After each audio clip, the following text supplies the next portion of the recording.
Dave Scott. I'm with Adam Veri, project manager, Senior Center, Port Dover. Adam, we haven't talked in a long time. It's great to see you. Last time we actually did get together, you were sort of in the initial throes of starting a senior center, getting it organized. Talk about, if you don't mind, telling me the history of how all this got going and where it's at today. Well, first of all, I'm going to say that we have seen each other since then. It was Santa Claus in your video. Oh, don't give it away. And no, I just thought I was excellent, and you should acknowledge it. Did you like the blooper reel?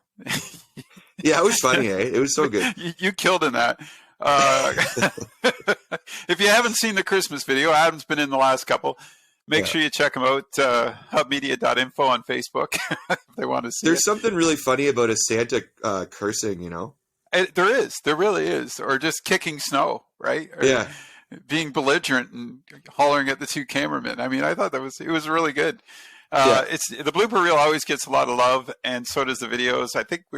I don't even know. I think we're close to 20,000 with the two again this year. But thanks for doing that. And you always volunteer your time, and that's what it's about in Port Dover. You always get involved, and the senior center. So let's get back to the topic at hand. How did all this get started? How did it get started? It got started. I was doing these sort of, when I was chair of the board of trade, I was doing sort of just these informal kind of public meetings at the Cuppa Refills there, the coffee shop. It's no longer there, but it was on Harbor Street there. And so people that were interested in what was going on in town, like I just started coming out and just saying, like, you could ask questions, and I would at least tell you the board of trade's activities. And if I knew stuff that was going on with council, I would tell them, like, just so they knew. And at one of those meetings, some of the ladies in town that were going to those said, would you be able to do a senior center? And I said, I don't know, I guess. And that was really it. And I just thought, well, that sounds like an interesting thing that we probably could do. I got to figure it out. And so I just started to pick away at it, and I said I would do it. And that kind of became one of the election things that I was talking about. And I thought, well, just because I didn't win doesn't mean I don't get to keep my promises. So I started picking away and had some public meetings where I just said, seniors, come on out and tell me what you might like if you'd like to see a senior center. And I expected, maybe 12, 20 people tops. And there was like 70 people at the first one. It was at Lighthouse Theater, or 60 to 70, something like that. And they told me what they kind of wanted to see, or, would they be interested? And based on that information, I wrote a survey up and sent that around. And I thought, it'd be great if I got 50 responses. Well, I got 268 or 78 or something like that. And some of them had filled it out as couples, which is adorable. Right. And so there was more than 300 people had participated in this survey. And I thought, well, that's really something. So I presented those findings to the seniors group and had another meeting, and a bunch of people came out. And anyway, so based on all that little bit of legwork and the feedback, I was like, we really got something here. And so, we put, that was in the paper and out in the world. The county called. It was Bill Cridland. Bill's a great guy. He is the general manager. I don't know what the exact title is, but I think he's the general manager of community services. And he said, we'd really like to talk to you about this. And so I went to see Bill and his team. And from there, basically, we had some talks back and forth about what I was looking for. I asked him to have the community center. And they said, well, we can't do that. We're still renting it. But how about the Scout Hut? It's underused. And I said, absolutely. So the Scout Hut was not the building that we initially intended, or was not the preferred choice, let's say. It's it's small and it has some limitations. But when the county says, we'll give you a building, you say yes. You don't hem and haw about the one you want. You take the one you can get. What did they initially want from the senior center? Like that group, was it exercise? Was it, what was the activities they wanted to see? I'm just curious. Mixed. Yeah, there was some exercise. There was some people that just wanted to listen to speakers and learn new skills, get information. There's a lot of, I guess, people that were new to the town that saw it as a good way to integrate with their new community. So they wanted just social activities and drop-ins and things.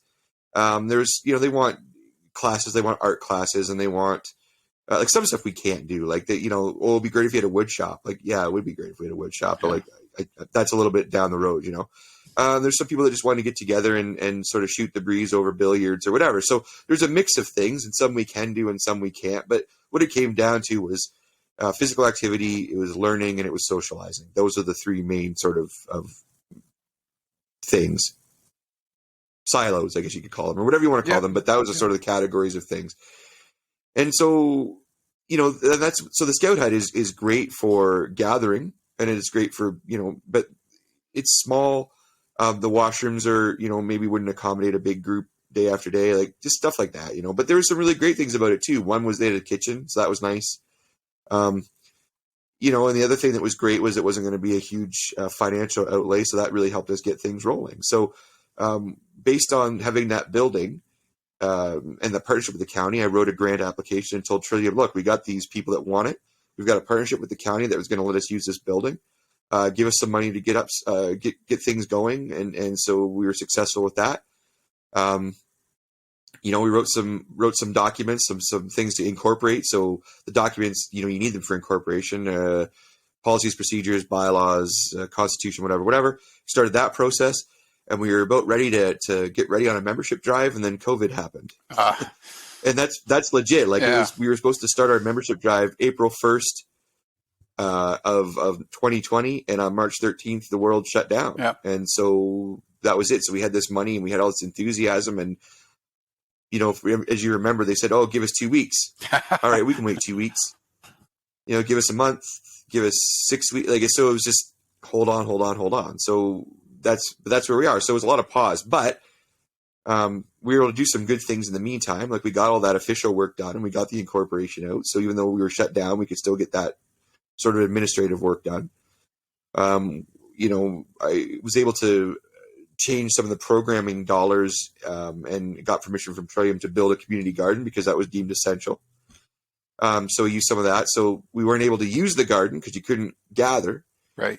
But the garden is there, and I looked after it and just to maintain it, and we grew some things. Because at the time, right, you're like, well, we could open in 2 weeks, so let's plant some plants.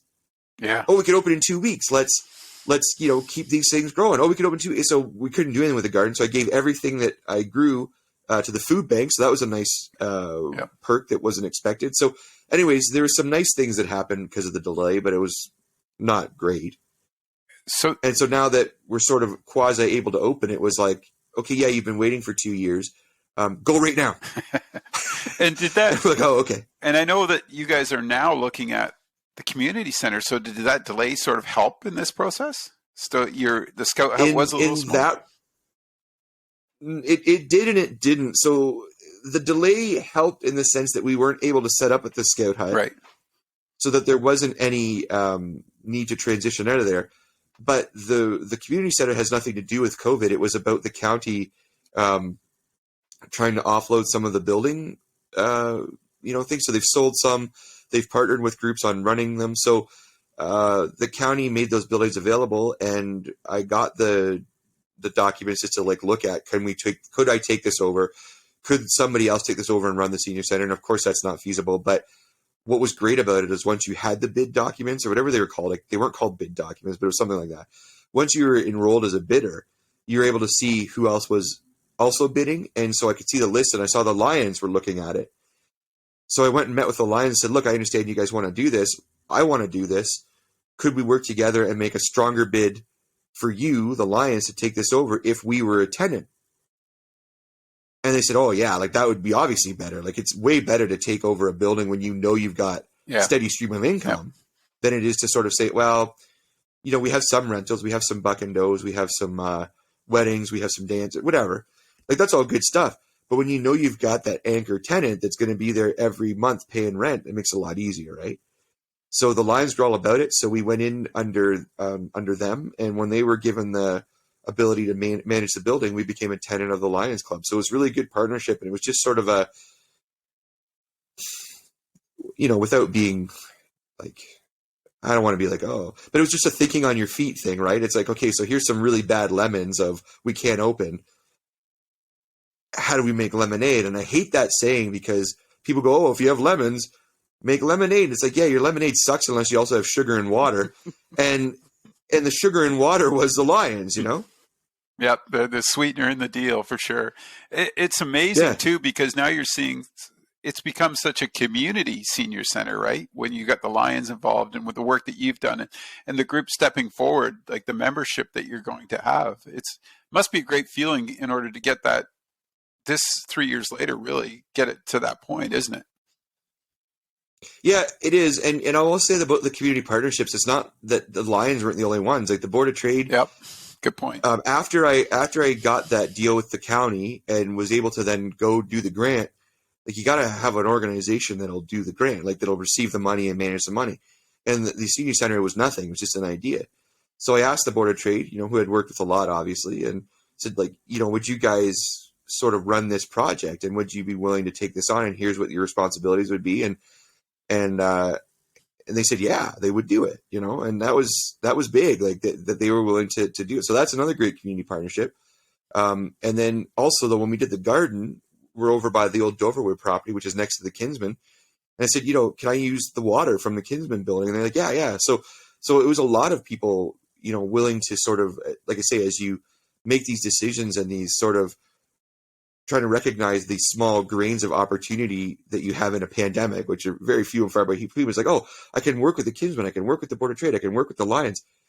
Like now this is a community project where everybody that does good things has sort of got this, I wouldn't say a stake in it necessarily, like, the Lions and the Board of Trade does, but even the Kinsmen they've chipped in. So now they're sort of part of this. And I hope, I couldn't speak for them because I don't know, but I hope that they would feel some sort of ownership or some sort of pride in knowing that they helped with a small step to get us to the next level. Like it was really about that. It's incredible too, the way it all sort of come together.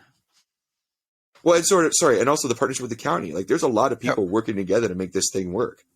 So what phase are you at now? I mean, we're coming out of the pandemic, we hope. What's the next step for this group? Are you guys having a membership? Yeah, so we have a deal with the Lions and the county to have room C in the community center. And that might not mean anything to anybody, but room C is the one that's at the front. It's the smaller room. It's not the great big hall. No. It's the smaller room. So that is going to be the sort of the I don't know what you call it, headquarters, let's say, or whatever. Okay. So we're going to have some programming in there, but that'll also be, once we're rolling, that'll be the drop-in. So we had a big TV donated by Dave King there. Wonderful. From the Canadian Tire. Yeah. And so we can at least, even if you want to get together and watch something, have a movie night, or have just a TV on while you're meeting and having a coffee and doing whatever other social stuff, at least we've got that. Yeah. And then we also have enough room that while people are gathering and meeting, that we can run other programs that are enrollment. So we've got some art stuff. We've got we're going to have a theater group eventually. That might not work with the TV because it might be competing, but doesn't matter. But anyways, we've got a woman that wants to do like iPad and tablet training and tech support. So all those things can happen while people are socializing. Then we've got some other groups. We've got a yoga that probably won't work with the social chatter because you need to be sort of zen'd in there. And then we've got some exercise stuff that might not be conducive with television. But anyways, blah, blah, blah, blah, blah. So we've got a bunch of people that want to do programming that I'm hiring to do programming. We've got a floral arrangement workshop. So we're going to get that rolling. It might be as early as next week. Wow. But, one more, what's one more kink? It's March break. So we can't and blah, blah, blah. Very soon, end of the month, we'll have people in there doing stuff. So can they become a member? Is there a website? Like, how do you get in touch with you? Yeah, you can go. No. Well, you can get in touch with me, but you don't have to. Not everybody wants to get in touch with me. Let's be honest here. So you can go to Port Dover Seniors is it com or CA? Let's say .com. I don't know. It might be CA. But anyways, Port Dover Seniors, and you can go to the website, and there's a membership form there. You can also go to the Board of Trade office, and they have in person, and you got to make your payments at the Board of Trade office either way. So whether you download the forms, fill them out, bring them in, or just get the form there. So that right now is the administrative headquarters as a Board of Trade on Market Street. But yeah, you can be a member anytime. And I haven't pushed the membership too much yet because I don't want to say like, yo, buy a membership. When are you open? Oh, yeah. So yeah, you want to have your ducks in the row. But there have been people.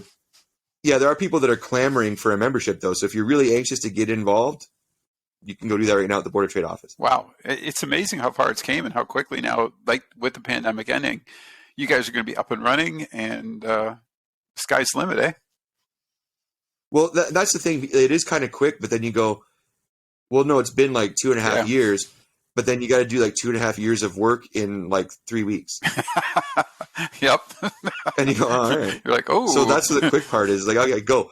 because the other part of it too is that there's a grant that's elapsing. Like they've given us extensions, but like the grant, like if I don't spend the money soon, I got to give it back. Right. So there's also a hustle on that.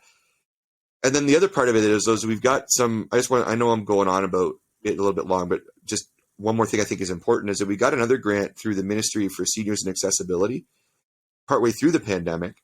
And that is going to help us extend our programming even past this Trillium grant.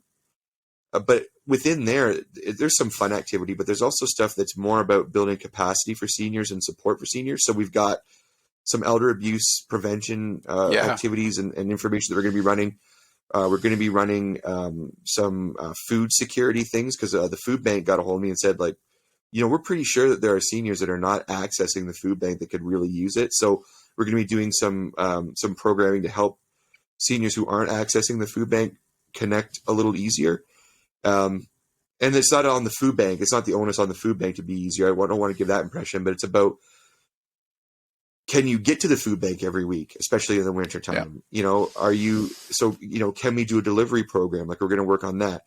It's about seniors who maybe feel like, back in their day, so to speak, food banks were sort of like, you're a little bit ashamed of it or whatever, Yeah. And we're trying to get around that so that we can say, look, your community wants you engaged, so you don't have to be ashamed. So we're going to do some work on that through the senior center.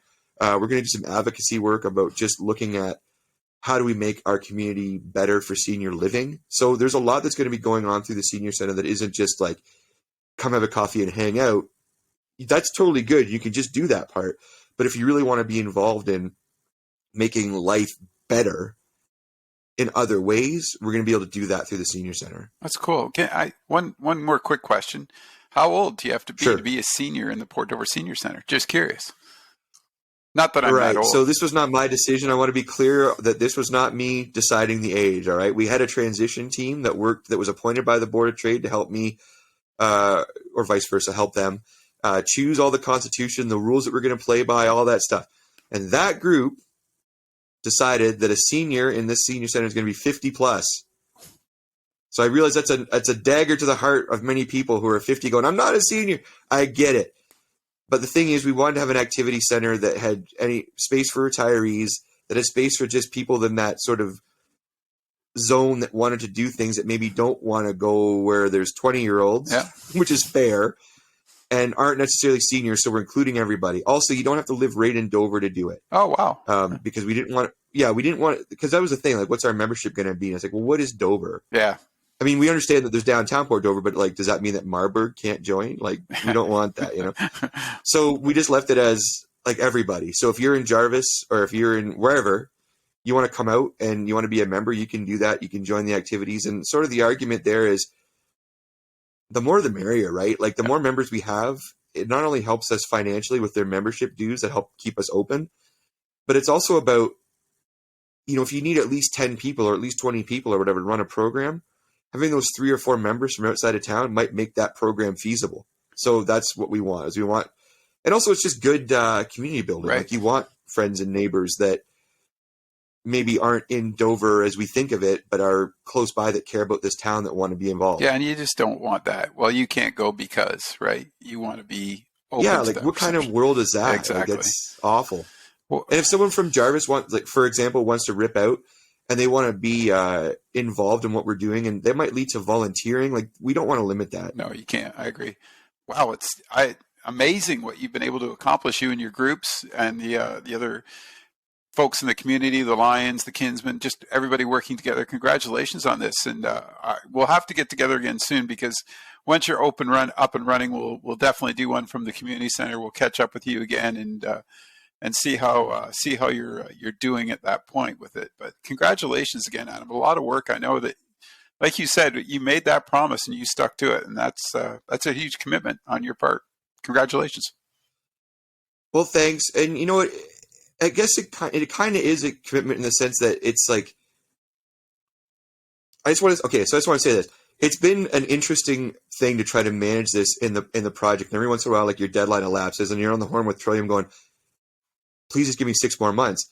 And they're like, yeah, that's cool. Like, we understand the pandemic's holding you up. And then you go, yeah, so pandemic's still holding me up. Can I have 6 more months? Like, that's been a little bit stressful, but overall it's been a pretty, I don't know, interesting thing where you just go, I don't know what I'm getting at. I guess what I'm getting at is if you have an idea and you know how to do it, or you think you might know how to do it, you should do it. Yeah. Try and ask for help and think about it. Cause I think I've learned from this that people do want to help you. Yeah. And I haven't always felt that way, that I could even ask people for help, or I haven't been able, like, who want to help me? Turns out everybody. So when you're doing something good, people will help you and help you get it done. So I do want to encourage people that if you've got a good idea, go do it. Well, and proper leadership that you've taken to that task and helping the people form. Maybe. Yeah, but I mean, you have to, they need someone to do that groundwork, and you did that groundwork. And once they saw what was going to happen, of course, they're going to help. They want to be part of something bigger. Everybody wants to be part of something really good. So congratulations. We'll catch up again. You take care, okay? Yeah, man, you too. Thanks a lot for the opportunity. I appreciate it.